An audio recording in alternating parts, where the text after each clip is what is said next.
Anong guard? Pwede po bang palabasin niyo na po kami? Kanina pa po kami ditong alas 3, saka pinauwi na po kami ng mga teacher. Okay naman daw pong lumabas na. Hindi pwede. Hindi pa time eh. Anong oras pa lang? Bingi ka ba, Manong Guard? Kakasabi ko lang ang pinayagan na kaming umuwi ng gig.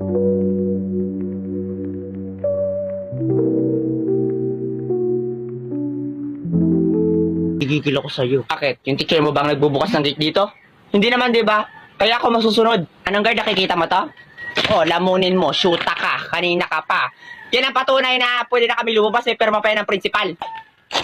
Anong pakialam ko dyan? Ay, totoo ba yan? Hindi. Imagination mo lang yan, Manong Guard. Ako talaga nanggigigil na ako sa'yo. Gusto mo bang tanggalan kita ng ngipin? Sige, subukan mo. Dapat sinusubukan talaga ako itong gurang na ito. Huwag mo nang patulan. Kayo mga bata kayo, napakawalang galang ninyo, napakawala ninyong modo. Bakit ganyan kayo makapagsalita? Siyempre, may bibig kami. Ay, paano ba dapat magsalita? Nakasplit? Nakabalod? Nakatuwad? Ang bubo mo rin, Manong Guard, ano? Eh, saan ba kami dapat magsasalita? Sa kilikili o ayan, kausapin mo? Layo mo nga sa akin yan, baka may pasabog ka pa dyan eh. Kung may pasabog man dito, yung hininga mo na yon, halos nga lahat ng bagang mo bulok na eh. Baka nga tinutubuan na yun ng kamote. Lalong hindi ko kayo palalabasin, lalo ka ng bata ka, napakasama ng ugali mo, siguradong wala kang mararating sa buhay mo. Siguro kaya namatay yung nag-ampun sa'yo dahil ganyan yung bunganga mo. Huwag ka naman damay na ibang tao, busit ka, makakarma ka rin. Hindi ako naniniwala sa karma. Manong Guard, palabasin mo na sila. Sige po ma'am. O lumabas na kayo, mga busit kayo. Busit na guard yan, sakit sa ulo. Bibi! Oh my God, hala!